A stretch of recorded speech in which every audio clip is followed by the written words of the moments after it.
Welcome back to another edition of B4evaKool Podcast. My name is Rex45.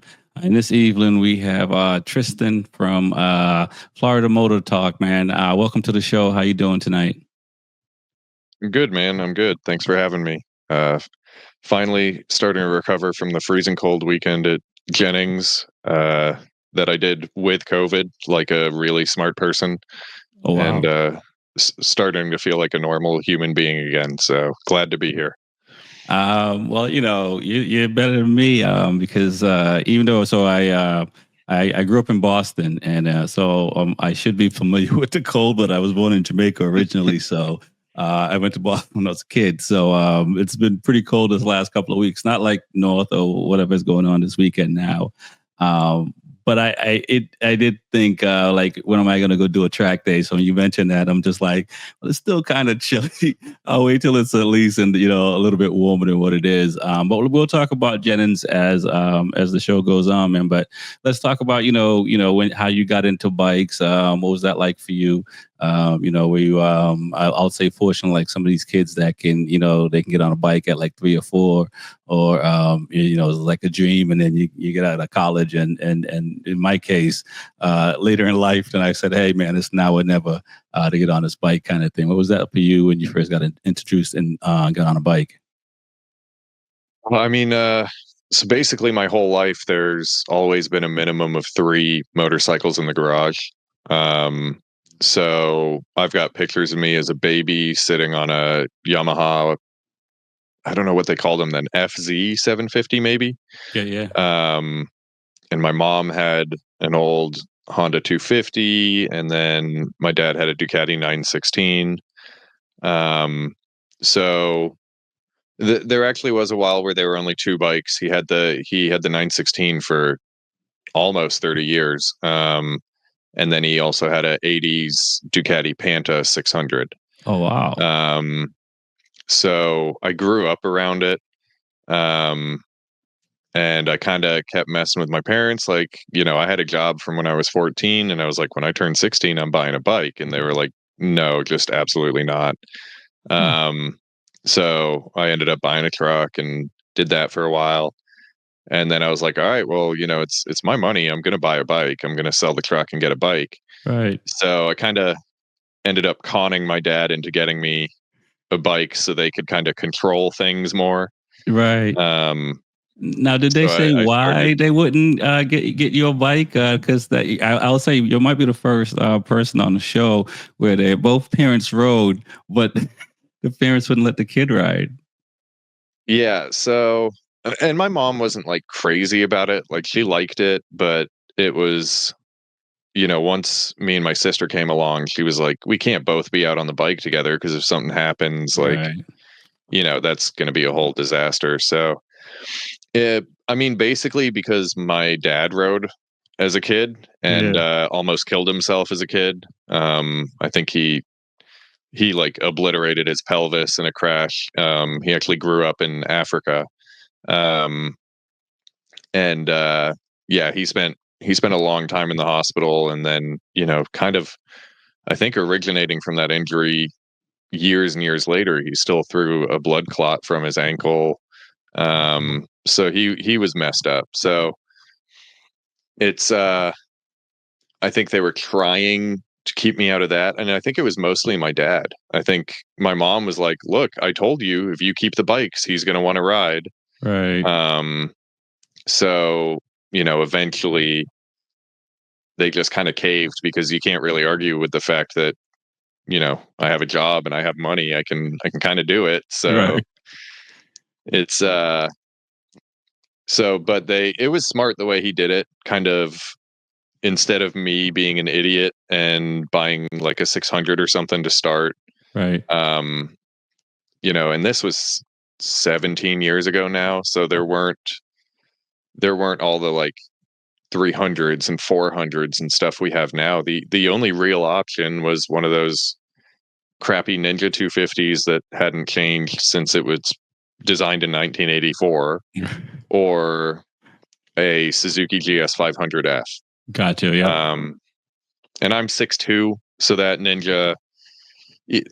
Anyway, I ended up on the 500, and I still looked like I never asked her swearing policy, but I still looked like a monkey banging a football. So if I was on the 250, it would have been really bad. So yeah. When you're that size, I got to that, and I never thought about it like that before. Like, when you're taller on a small bike, how comfortable or uncomfortable. I'm 5'8", I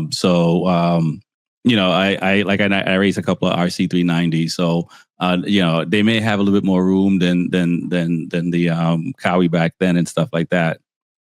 But I never even thought of that as a new rider when you're tall and you have to get a bigger CC bike just because you need to be more comfortable. Yeah, I mean, people think about it with guys who like weigh more and stuff like that, but no one ever really considers the height factor with it. And it just would have been bizarre riding around on that 250 with my knees and my chin. Like it I don't think it would have worked very well. So, but yeah, the rule was I could ride around. They just made it mandatory that you had to have an endorsement. Okay. Because in Florida it hadn't been mandatory before. So it was like right when I got that bike, it became mandatory. Probably would have done it anyway. There's definitely value in the class and stuff, because I was totally green. I'd never ridden a dirt bike. I'd never done anything. I'd ridden a couple four-wheelers in South Africa a couple times, and that was about it. So, and did your parents like teach you about the controls? I mean, at that point you were driving a car. I don't know if it was standard or shift. So, I mean, if you were already driving a stick shift in a car, I guess you kind of got the concept. No, I'd only driven an automatic car at the time, and my dad tried to show me in the street, but because everything is just so natural to him and muscle memory type thing, because he's been doing it forever, right? He was not a very good instructor. So he was not really communicating the adding throttle as you slowly let go of the clutch. So I just kept stalling.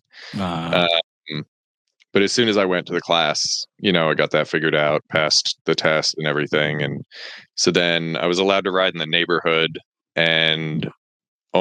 or ride with my dad for the first 500 miles. And then I was allowed to kind of go do my thing. Yeah.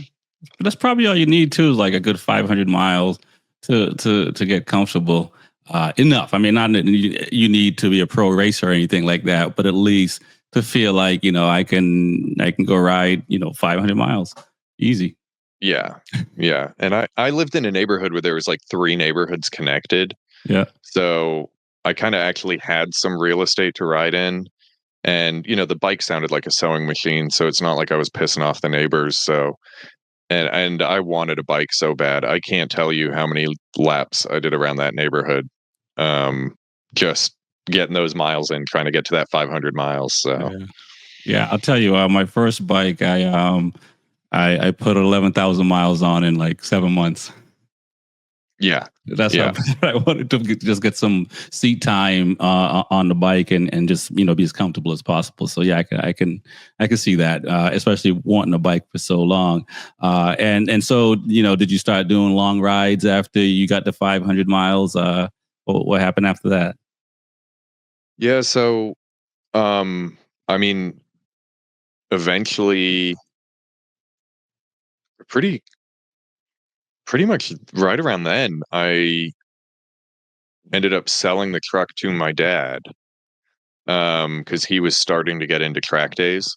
Okay. And which he'd done a little bit as a kid in South Africa. Kyalami was pretty close to him, which is they don't use it anymore for safety reasons, but World Superbike and MotoGP used to go there. Oh, cool.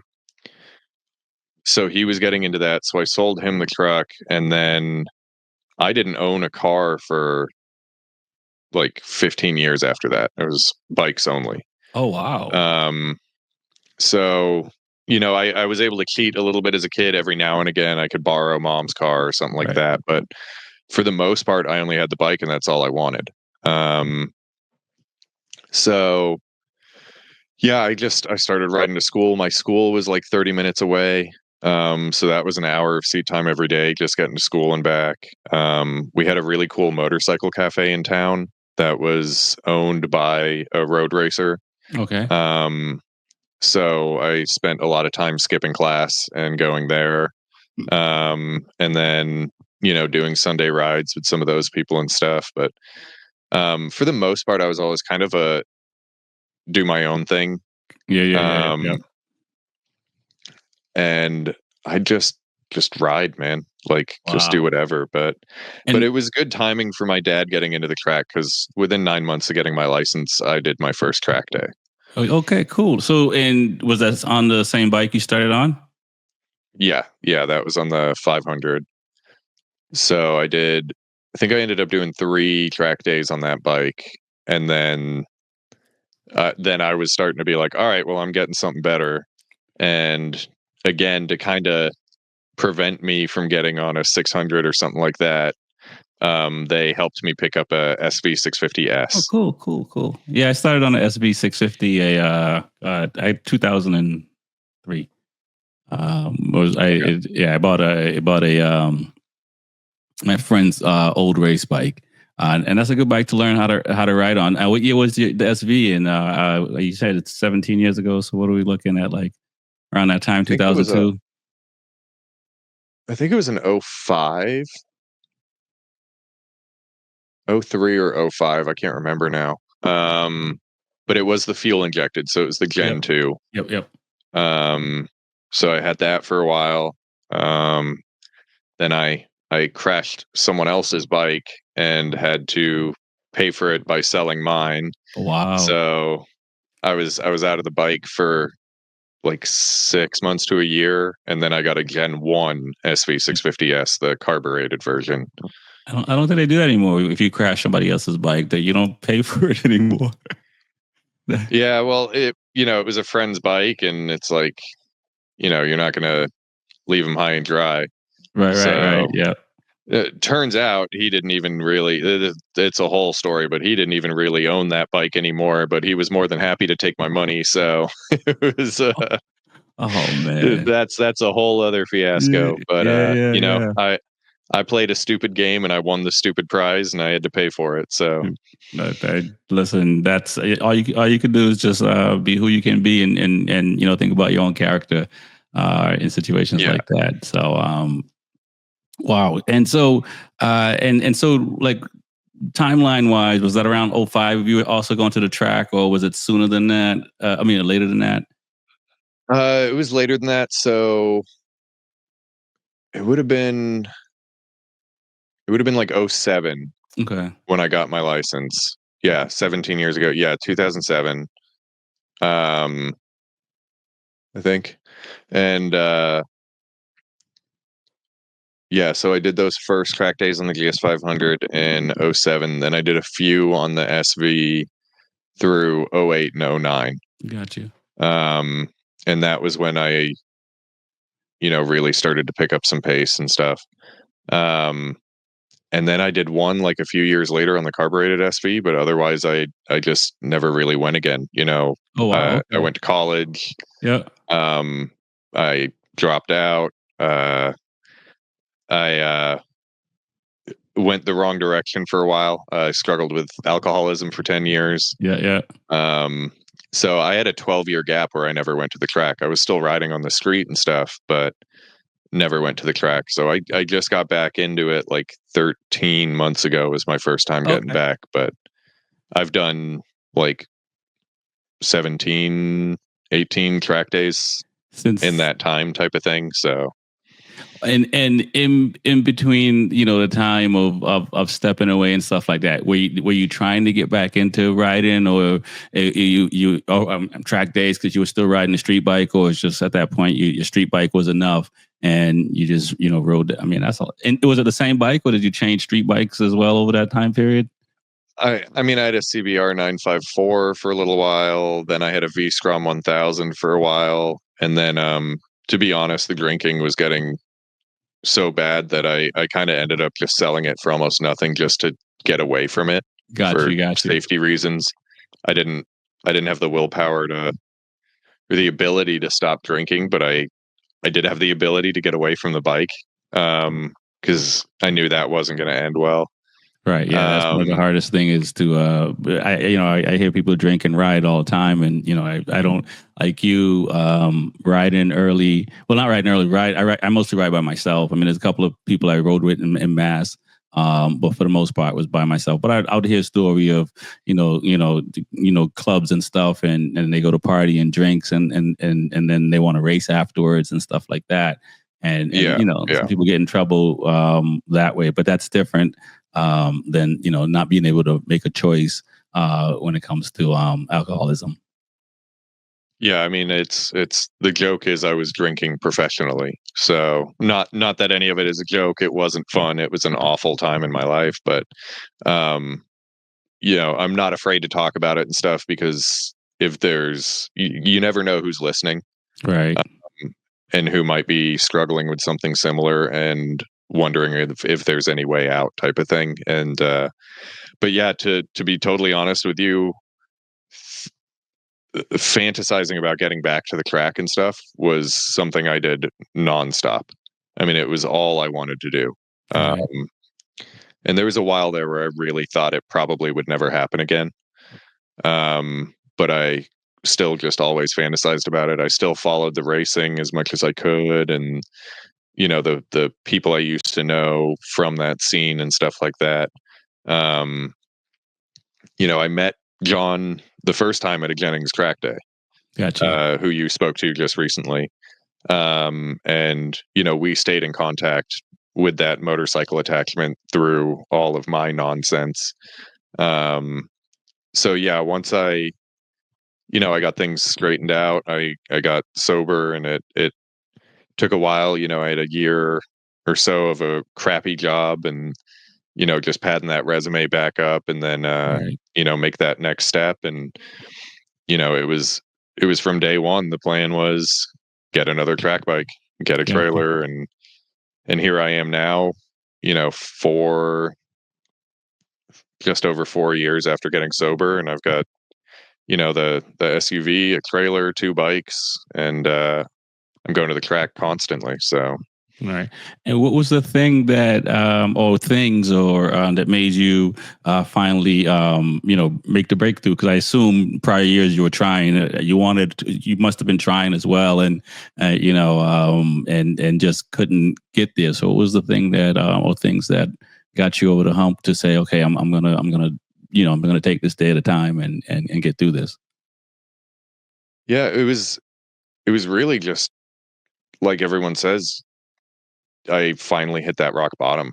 Um, I'd been kicked out of the place I was living in.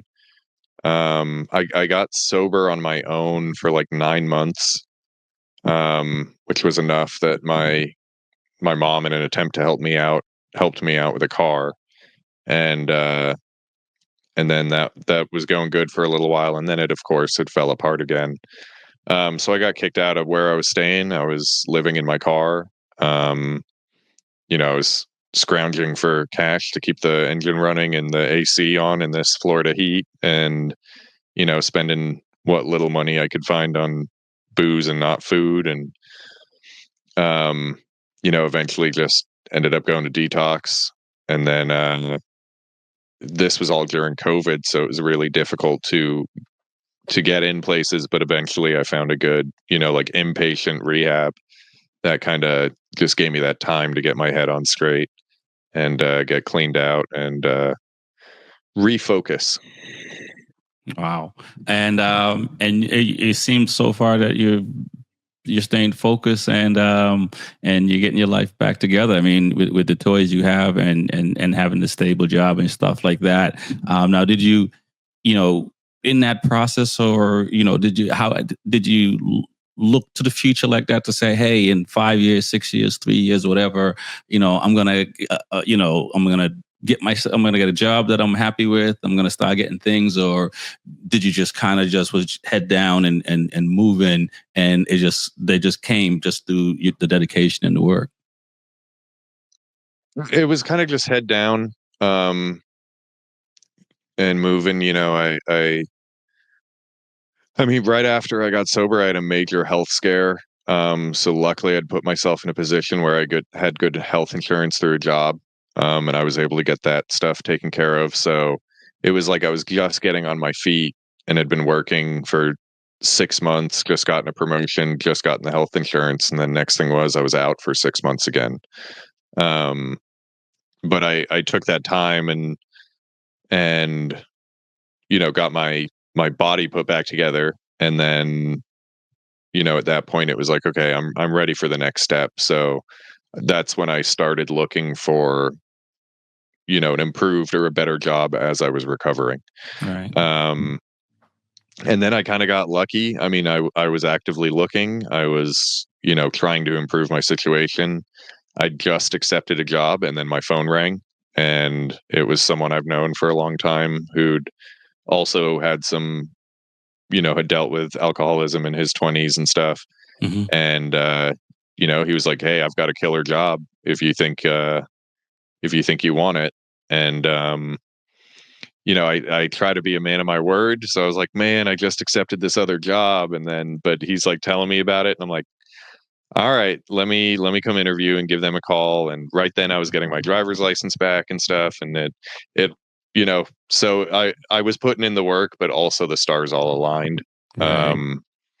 And something was helping me out too, and put me in this position. And now I've just run with this opportunity. So Yeah, that's one of the things about life.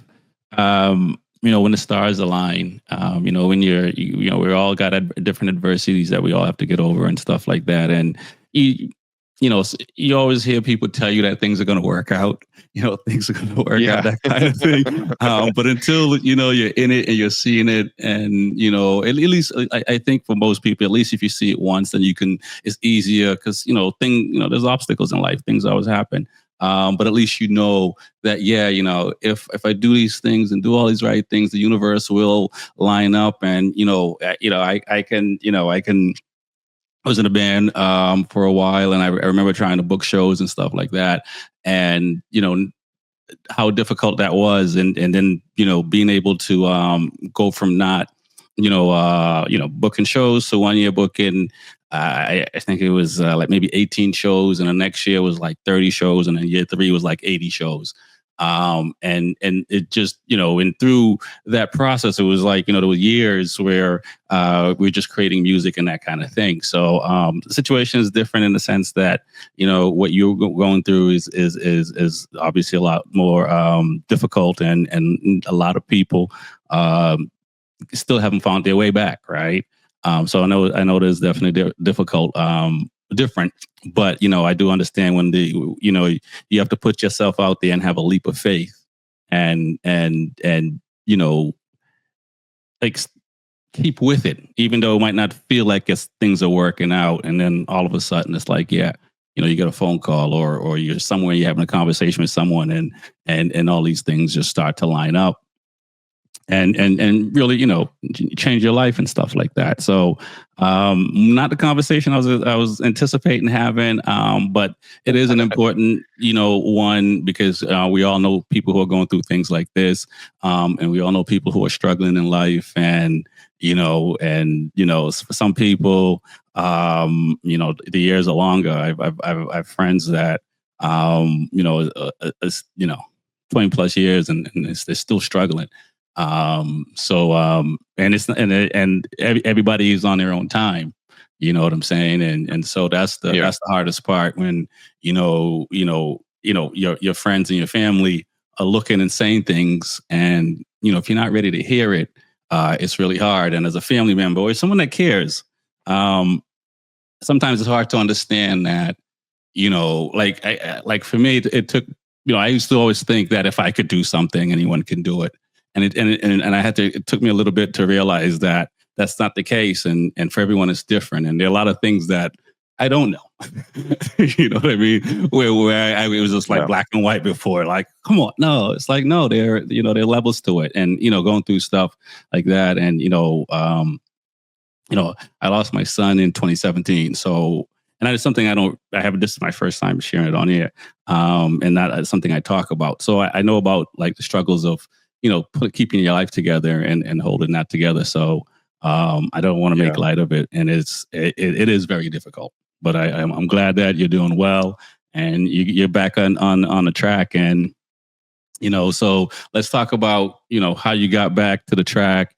What was that like for you going back? Was it pretty easy as far as your riding skills and stuff like that, or did you feel like you had to find your pace again? So I'd been off a bike for 5 years.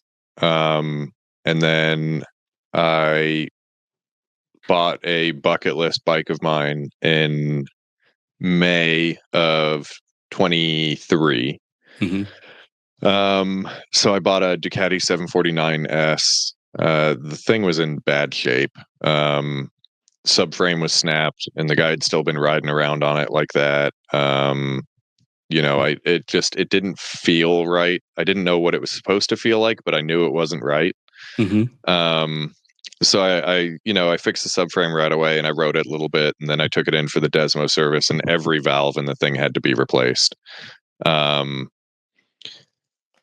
So I rode it on the street for a little while just to kind of get my legs back under me, but all the basics came right back. I mean, there's the old cliche of like riding a bike, and it was very true. There was no 5 years without ever throwing my leg over, and all the basics were right there. And because I'd done the whole track day thing before, and I'd been thinking about it nonstop for this whole time, those whole 12 years, I did what a lot of people thought was crazy. And before I even went back to the track, I started converting the bike to a permanent track bike. Oh, wow. Okay.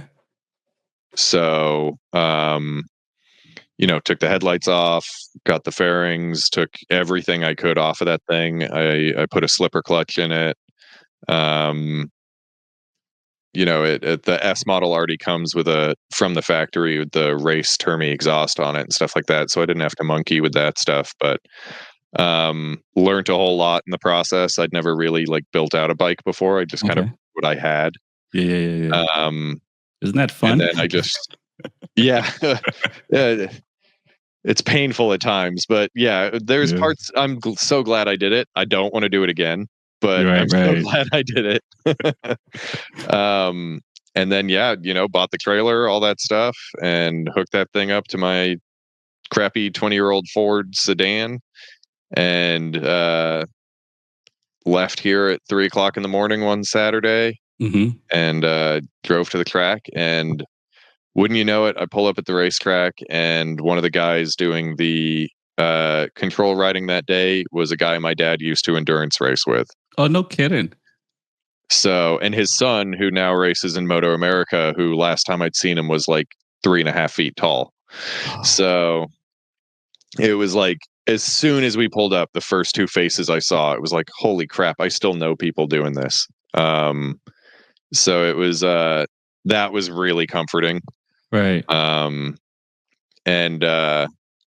telling him, I'm like, yeah, I haven't done this in 12 years. I just got all this. And he comes over and looks, he goes, holy crap, the bike's brand new. And I said, well, it's 20 years old, but all the stuff on it is brand new. It's, he's like, yeah, you're not kidding. You're green. So yeah, I mean, I knew what I wanted, and it was, I didn't think I'd end up with a bucket list bike right away. Right. But the right one popped up for sale in St. Pete, and I went and got it. And, yeah, it's just, it has been a whirlwind ever since. Now, do you still have it? I do. I do. Okay. So, I was just gonna say it's ticking me off because it's an old hand-built Ducati, and every other time I take it to the track, it breaks. But it's a good backup bike. Got you. And so now, did you mostly go to Jennings, or what are some of the in which series that you have? So are you racing as well, or track days, or both? Just track days right now. I'm thinking the end of this year or early next year, I'm going to go wheeler racing. Okay. But I don't want to race the Ducati. It's just too too inconsistent. So far I've only done Jennings with the trailer I had and the tow vehicle I had. Didn't really have much confidence in going any further than that. Okay. It was kind of a nerve-wracking experience, even just going to Jennings. But I've got a newer, bigger vehicle. I've got the enclosed trailer now. So this year I'm hoping to get to at least Roebling Road and Road Atlanta. Okay. And for track days. Yeah. So have you been to Homestead? I have not. That's I've heard 3.5 scary hours. things about it. Oh, really?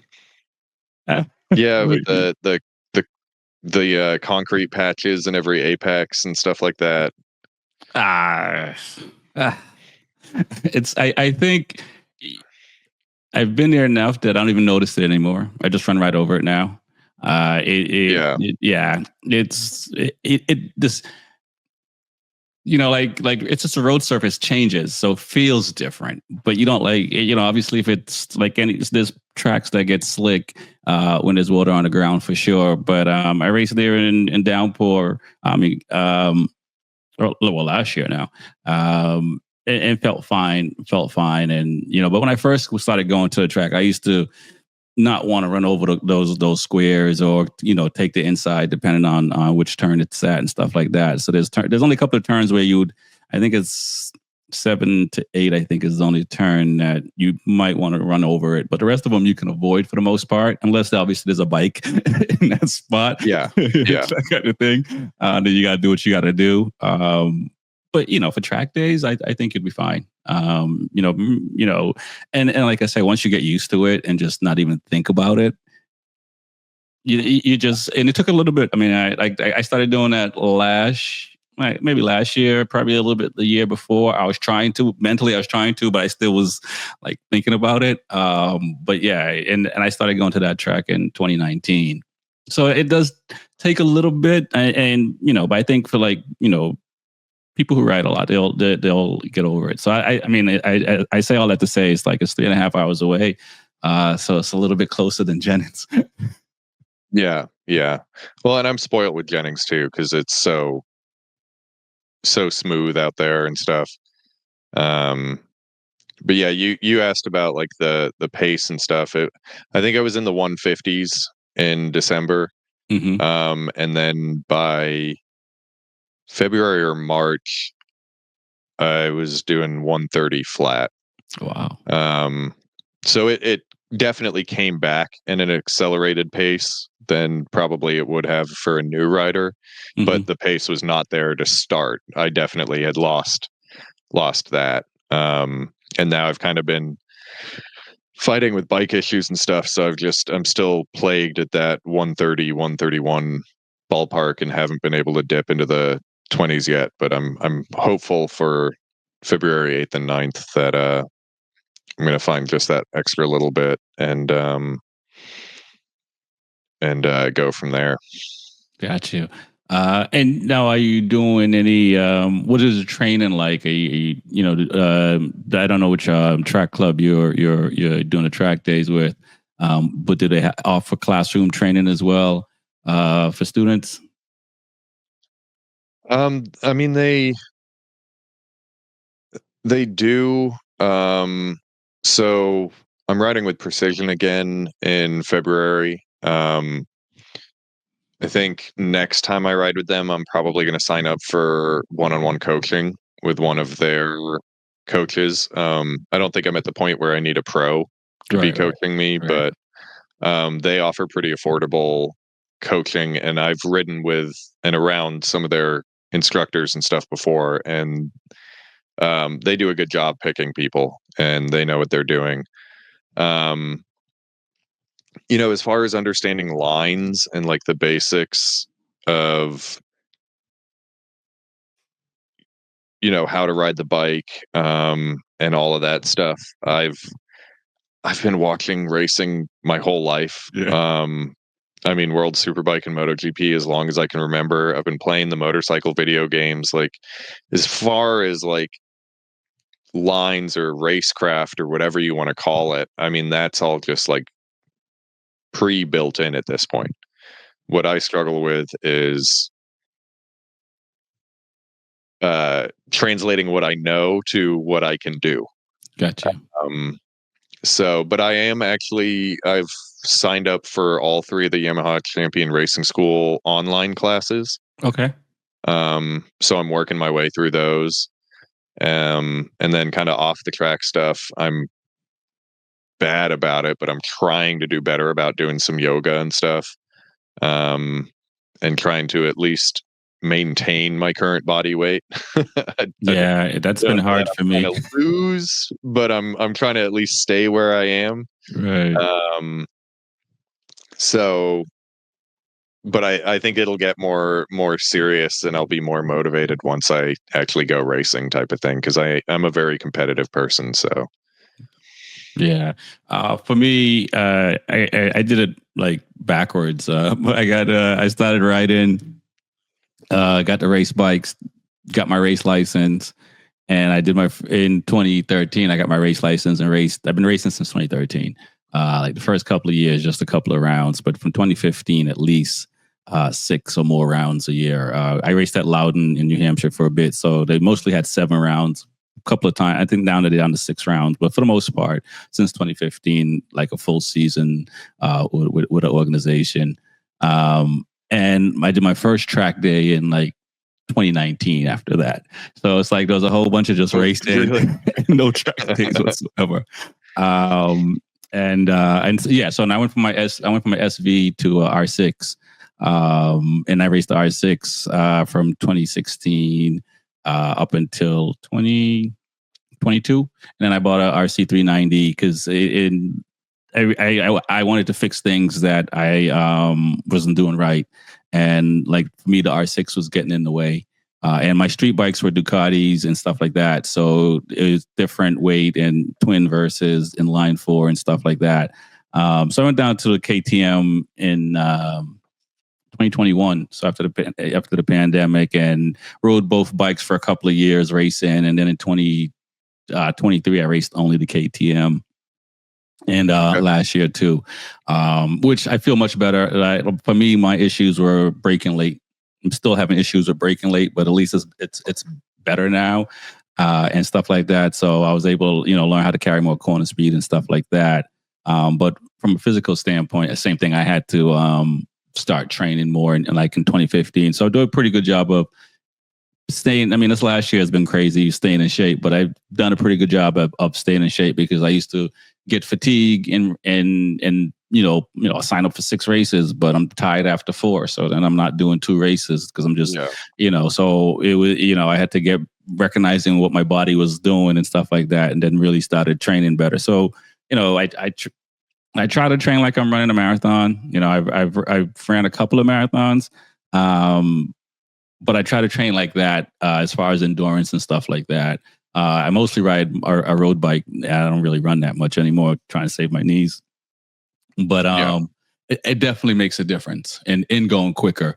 Which talking to like some of the fast guys at Loudon and stuff like that, they had to step up their training to shave not even a half a second off. It was more physical stuff because like your first, when you're young it's one thing, but after a certain age, it's like Sunday mornings are tough.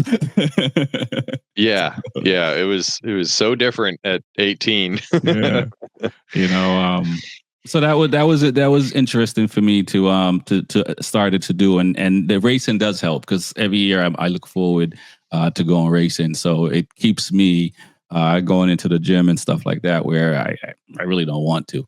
But I told one of the guys the other day, I have a custom suit, so I got to fit in it. So I got to do everything I can do.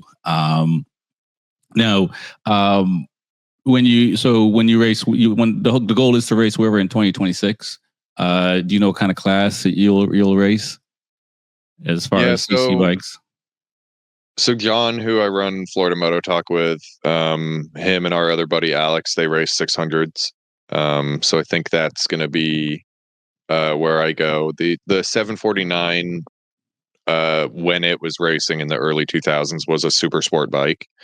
They allowed the 2 cylinders up to 750 cc's, while the 4 cylinders were at 600. So that's what I'm gonna aim for. I'm actually in the process of rebuilding my Ducati Monster right now because I chucked that down the road Christmas Day. And then I'm going to stop riding on the street. So I'm going to sell that and try to pick up a 600 with that money. Oh, wow. I thought about racing the Monster, but I love the Monster for what it is. And if I raced it, next thing is I'd be putting a fairing on it and I'd be putting clip-ons on it, and then it wouldn't be a Monster anymore. So I'm going to go get a 600 and pretend I can keep up with John. Okay, well there you go. That's where it starts with, though, right? You got to believe you can do it, and then you'll find yourself chasing people down by the end of the season. I mean, that's the cool thing about racing and track days. Now, do you plan on doing other tracks besides Jennings, or are you going to stick with that for this year? No, this year I do. I want to get up to Roebling. I want to do Road Atlanta. If I can swing it with work and everything, there's a lot going on there. I would love to try to get to Barber, and if I can get the trailer converted to the point where I can camp in it comfortably, I may even try to go as far as VIR. Okay. But yeah, every track day I've ever done has been at Jennings. So I've done Jennings both directions. So technically I've done 2 tracks, but I know before I go racing, I need to, even if it's not a track I race at, you need to experience different tracks, different corner types, elevation change, all that stuff that Jennings doesn't offer. So it just helps you diversify as a rider. And I've heard even after going to a different track, you come back to your local track and all of a sudden you're quicker because you're looking at the corners differently and stuff like that. So now that I have the equipment around me to do that, and especially once I've picked up a 600, I don't dare make the 8, 9, 10 hour drive to Road Atlanta or something to pull the 749 out and for it to break halfway through the second session like it did last weekend. So I need that more reliable bike as well before I start doing stuff like that, because that would be absolutely gut wrenching. Yeah, that's happened to me. I've been to tracks and my bikes are broken and I gotta just watch everybody else ride and stuff like that. It's weird because it's like not lately, but last year was like one of the in the year before I've had the most bike issues. I've had no bike issues for like almost 8 to 10 years, and then in the last couple of years, it's just kind of like, oh, that was my turn. I'll go back to talking about going to one track, and like I mentioned, I was at Loudon for so long. Once I went to Homestead, I realized that I wasn't good at making right turns because there's mostly left turns at Loudon, a couple of right turns, but it's really turn 3. And so I had to now like figure out how to get better, to go into the right and stuff like that. And so, yeah, I and it took me, like I said, from 2013 to 2019 before I went to a new track. So it was a good while. And now I think I've been to like over 17 different tracks since 2019. Which is I'm happy about that, but it's all within the last like 3 years of going up and down. And you mentioned the getting your trailer set up and stuff to make life easier. Definitely, like that was the biggest part for me. Once I got a trailer that I can camp out in and stuff like that, that made my life easier. That's. Yeah, we'll talk off here and see some of them track days. I might be able to make some of those because I'm hoping to go to Barbara, Road Atlanta this year. I don't know if I'll go to Roebling yet, but we're also talking about going out to Laguna Seca to do a track day out there in September. Okay, that's a haul. A little bit, but for me, like I was already driving from Boston down to Homestead, so it's just going west pretty much almost the same amount of time. But now I'm just going, from east to west, sort of. Man, that's commitment. So, I don't know if I've got that in me. well, we'll see. It didn't start that way, honestly, and I think it was more the pandemic. One of my buddies that I've had on the show, he usually raced CCS Azra, and was doing like pretty much the whole East Coast except for the Midwest series. And so I did it in 21 with him. I drove my own truck and trailer and stuff like that. So I did I did 21 rounds or something like that. And it was so much fun. One, and I was fortunate because I work remotely and stuff, so it helped that I didn't necessarily need to be in a building, for sure. But like now, I'm probably down to 10 weekends a year, give or take, with the show and stuff like that, and everything else that's going on in my life. But it's nice to go to different tracks. So yeah, you and Road Atlanta and Barbara. Roebling is a fun track too. It's different. It's a smaller track, but it's still a very fun track. And you mentioned the elevation changes and stuff like that. Like seeing that stuff, even when you watch on videos, because even when I was 21, when I was going to new tracks, I was just trying to find videos online and trying to watch and stuff like that. And then you get to the track, I'm like, it's a hill. You know what I mean? Yeah. So it is definitely, to see that stuff is definitely good for your riding ability and stuff like that. Now, do you think you'd race with other different groups beside Wera, or you'll stick with Wera?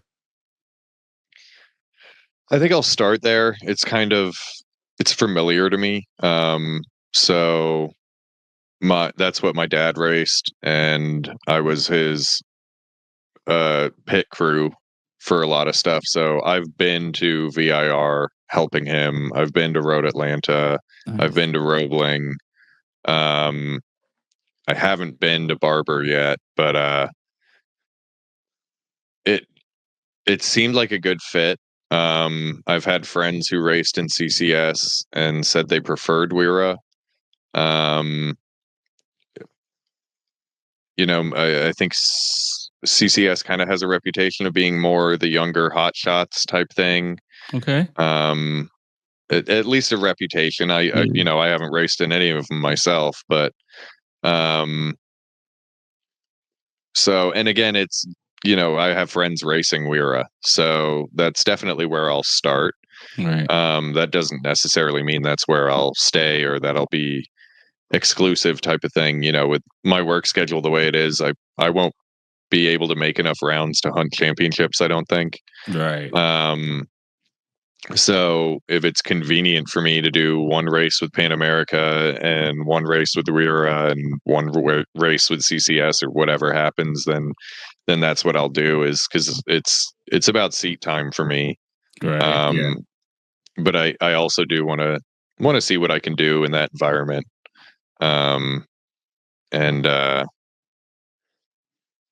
But yeah, it's, my job requires a lot of hours in the building, so it's tough to get away.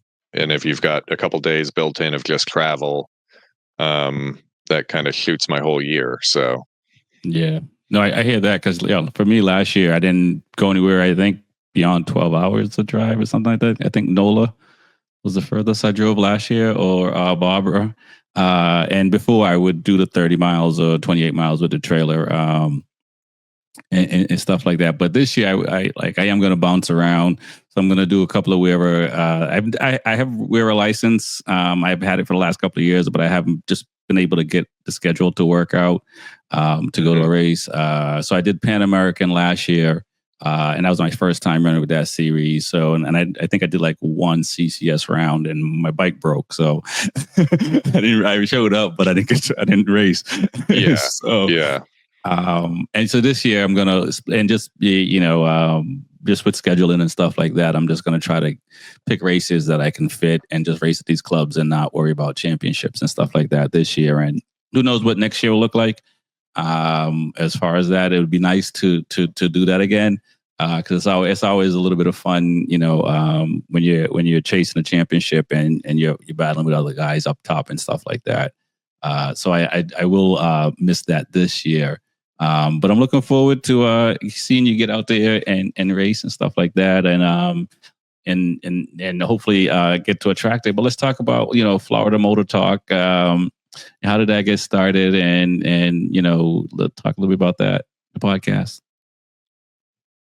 Yeah, so it's with me getting back into bikes and stuff like that. John and I started talking a lot more again. And he's just a really good dude. And to a degree, I think it kind of started as an excuse to hang out and talk, because he's in Tallahassee and I'm in Sarasota. So Yeah. that's a solid 6 hours there. And he's got kids, I've got work, we've got stuff going on. So it's like, it's a lot easier to just hop on the computer for an hour here or there than it is to try to meet at Jennings or something like that. So I think that's kind of where it just started, with the goal of, talking about racing. We're obviously obsessed with the MotoGP and World Superbike and all that stuff, and especially MotoGP. I sometimes wish I could purge my brain of all the information I have in there, because I wonder what I could do with all that memory space back. Who's winning that title this year? Yeah, it's like, who's winning this year? I think Pecco's got it. Okay. I think he's got it. I think Mark's going to have some issues. Oh, really? Okay. We have an episode coming out on that very subject sometime this week. I don't know what day John scheduled it for, but okay, I'll check it out. So I don't want to spoil that too much, but let's just say there's 3 of us, and I'm the only one who thinks it's Pecco. Well, I hope it's him as well. You have watched more MotoGP than probably myself. I mean, I got into the sport late. I started watching in 2015. I did go back and watch a lot of the old stuff. So I've watched some of the 500cc stuff. So I've watched some of the races when they were in South Africa and stuff like that. But watching them once and watching, like, I don't know, I mean, I was a video. You're not going to remember every single thing. Versus when you were there, just taking it all in. Versus like binge watching, as they say these days. But I think Pecco should win if Mark struggles to figure out the bike, one, and also if he stops crashing. What I mean? He should win, because he's, there's no one else on besides. Well, I shouldn't say there's no one else. I think Morbidelli has a chance because he's on the same bike as he was last year, and he was kind of up front, crashing out again, but he was kind of up there towards the end of the season. So I think he might, have a shot, but realistically, it's Pecco. And I think a Ducati's going to win it in 25. So it's really, I think, between Mark and Bagnaia, but Di Giannantonio could have an opportunity, and so could Morbidelli. Those guys were strong. I don't know why they couldn't. With Di Giannantonio struggle on a 23 bike, but they all struggle on a 23 bike except for Marquez, really. Yeah, and Pecco struggled on the 23 bike at the beginning of the season. Yep. He didn't like that bike either. But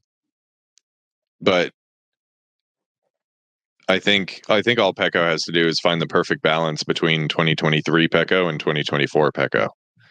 So he needs to, he won 23 by being consistent, and he damn near won 24 by just being outright the fastest. Right. But being the fastest, to finish first you must finish. So if he can find that balance, and that's how Martin lost the championship in 23, was he was the outright fastest, but he kept throwing it down the road. And then he learned, okay, let's be consistent and collect points when we can. So I think Pecco took it personally that everyone said Martin was faster than him in 23, and he came out with a point to prove, and he proved it. I mean, he won 11 Sunday Grand Prix. Only Doohan, Stoner, Rossi, and Marquez have done that before.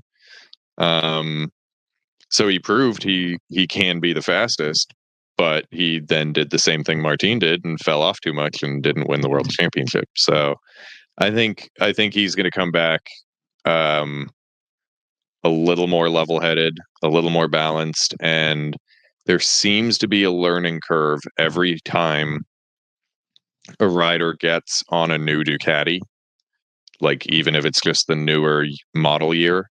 And Right. I think Pecco's done that so many years now that, and the bike's been kind of catered to his style, that I think he's going to find that adjustment that's required quicker than anyone else. That being said, Marquez is a freak.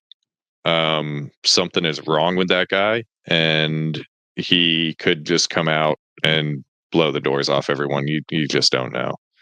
But No. but yeah, so the channel was, kind of talk about racing. Our initial idea was kind of to give pointers and find good value used bikes and stuff like that. But it's evolved so much already in the year we've been doing it. It's kind of gone towards more being a resource for newer riders. You're right. Yep. Like as you obviously know, I don't race yet, but I have been in this culture and in this world my whole life. I was lucky enough to, as much as I maybe didn't like it at the time because I wanted something faster, to have that good guidance to start out and have that time to learn and grow in a relatively controlled environment. And we like to try to pass that on to people and try to get people off the street and on the track. Completely off the street? Sorry? I said completely off the street? Trying to, but so, we've converted me in this time. So, and I actually, when I converted the 749, I didn't plan on getting on the street again. Okay.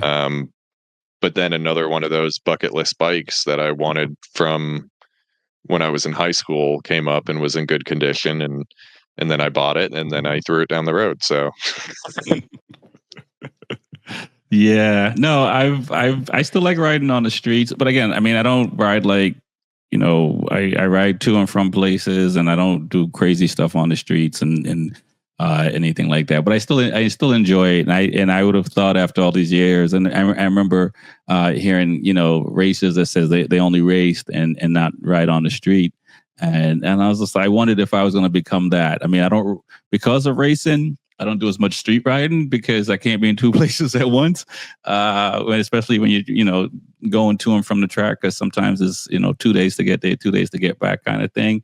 But I also ride with gear all the time too, on the street. So I even in when I was in Mass, I was with gear on and stuff like that. But I started riding later in life. If I was younger, I wouldn't have been riding without no gear. So I stay pretty geared up when I do ride.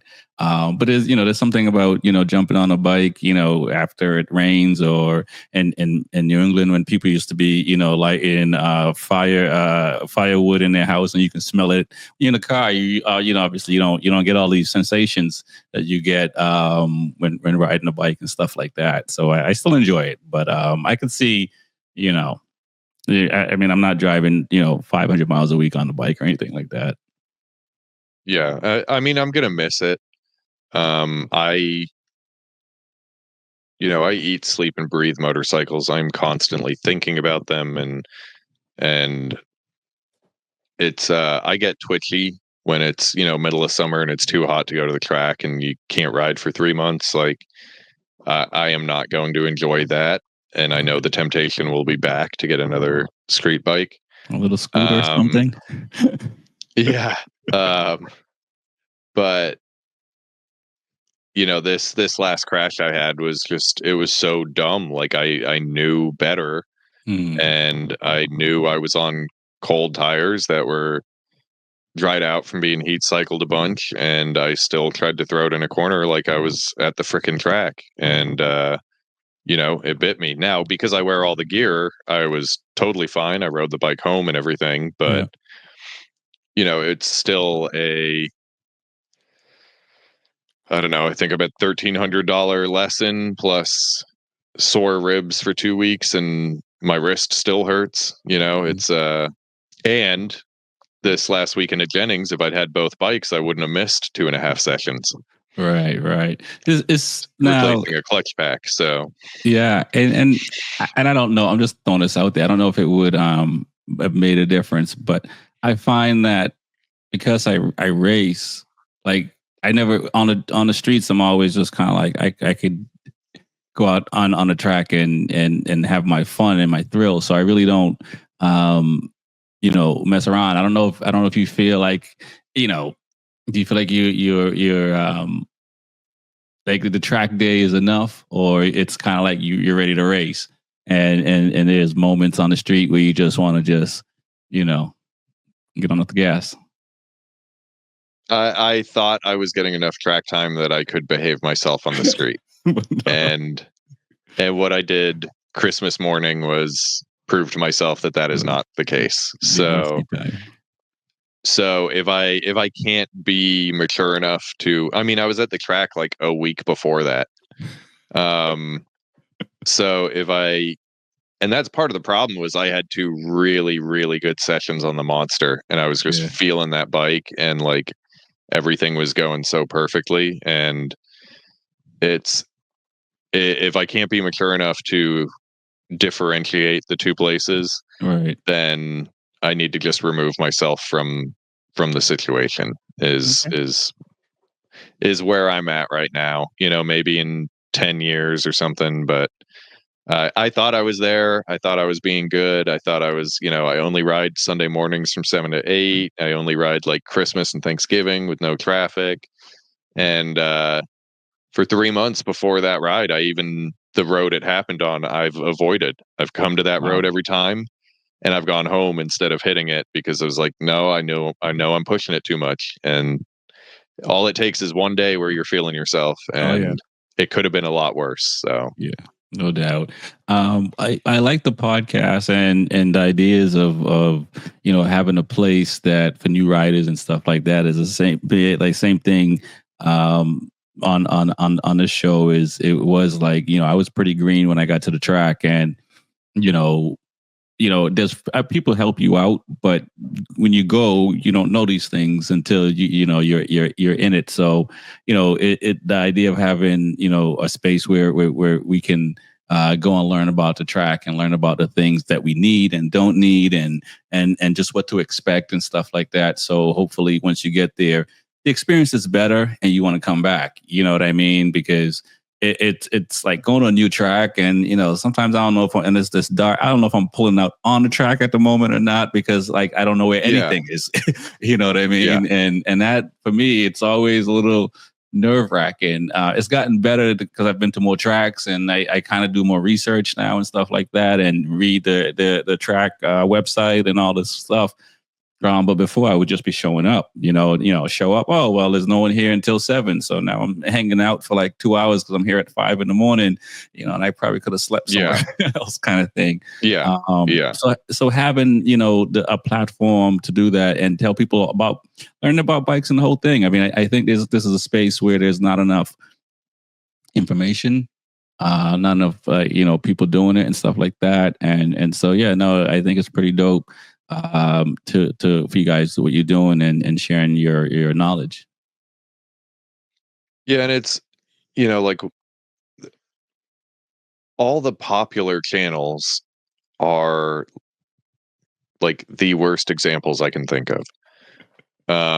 You got Gixxer Bra, whatever the hell his name is, and you've got all these guys. I don't even want to say their names because it's just promotion for stupidity, but you've got all these guys who show these awful examples, and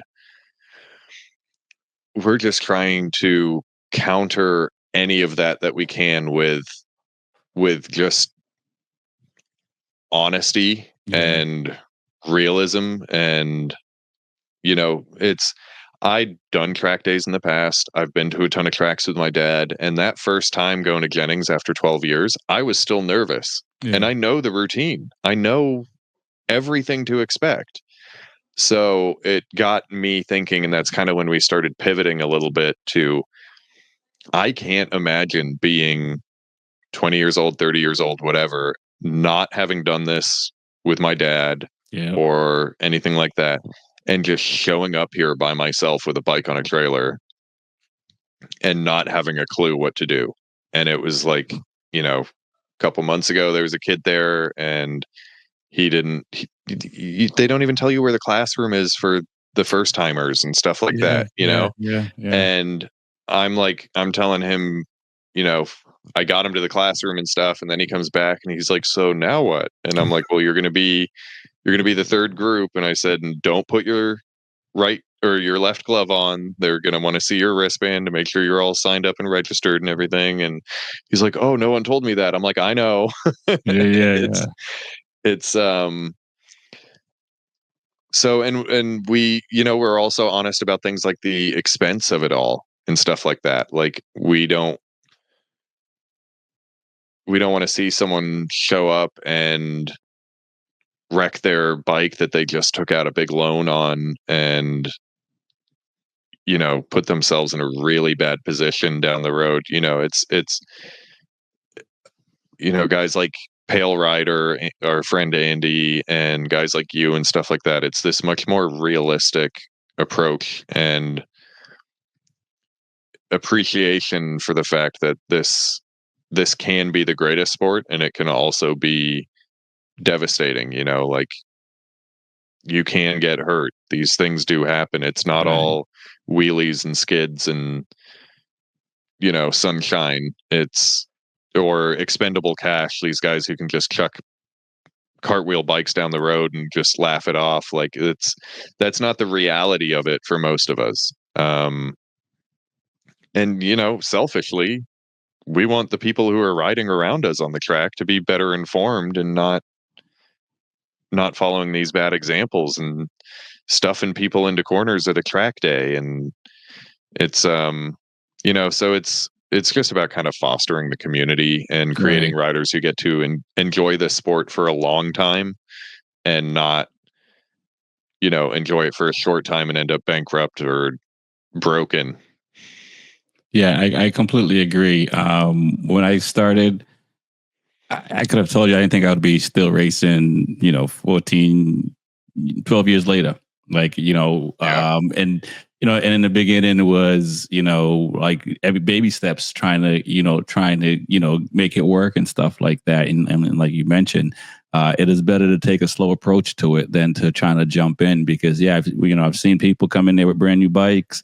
They'll tell you take it easy, and at least one person will go out there and break their collarbone. And it is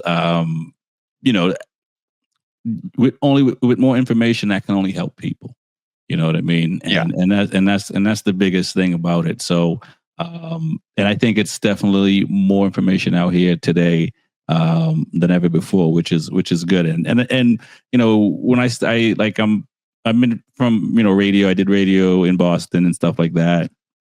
The motorcycle thing was only like a 5-minute segment on our second hour on a different show called Motorcycle Corner, where I just wanted to talk about MotoGP or my race weekend or something like that. And, that show was about, cannabis and poetry and undiscovered music, but I was just, throwing bike in there and stuff like that. Yeah. But there wasn't a real place to see it like this. 'Cause like, the stuff that I see on social media and YouTube, it is, somebody, putting a lot of money in their bikes, and it's just the more of the street stuff that I see as far as just, to me, it's reckless.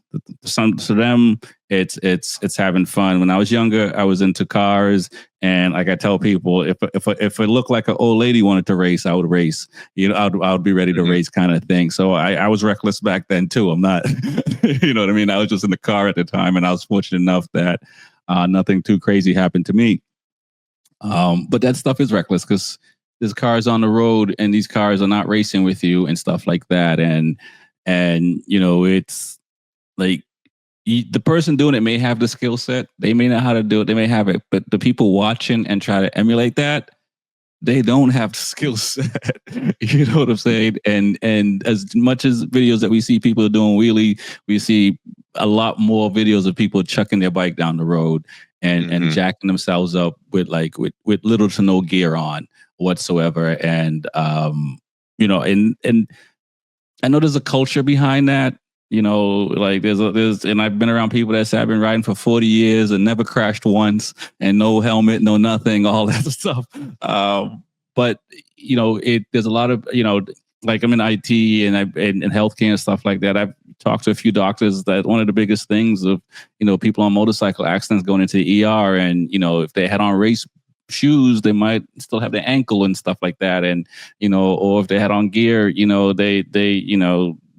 you might just get banged up. I've crashed like 8 or 9 times, lost my spleen from an accident and stuff like that. But no road rash. You know what I'm saying? I hit something that wasn't moving. I mean, that gear's not going to save you from that. But I can. I slid over 100 feet on with gear on, and the gear did the job and got destroyed. But I was fine and stuff like that. But these shows do need to, more of us do need to talk about this stuff, because like it's not 100% proof for sure. But just like gear and riding safe will, one, make you appreciate riding for the people who are on the fence. You know what I mean? So because a lot of time, not a lot, but you see a lot of people have bikes for 5 years and they got 300 miles on it. And you wonder what happened? Yeah. You know what I mean? Yeah, it was, they bought it for the Instagram posts, and then it collected dust, and that was about it. Yeah, so I don't know if they scare themselves or whatever, but that's the interesting part. But just tell people how they can find you on social media and stuff like that. And I definitely appreciate you coming on, and man, it's a cool story, man. Yeah, I appreciate you having me. I hope any of that is usable. But so we're Florida Moto Talk on YouTube. We have a Facebook page as well, that we allow listing motorcycle related stuff. A lot of race stuff, discussion. That's where we post what track days we're going to, and what people in the group are going to, and stuff like that. And we kind of have an Instagram, but we're not super good at that because we're old. We never really learned how to do Instagram. But yeah, that's about it. It's starting to grow a little bit. We're not trying to be YouTube famous or anything like that. We're just trying to put some info out there, and if people enjoy it, then that's awesome. But we're having fun making it, so that's a big part of it for us. And I appreciate you having me on, and you had John on as well, and helping spread the good word yourself as well. All right, man. Thanks. I appreciate it. Tristan from Florida Moto Talks. Peace. Thanks.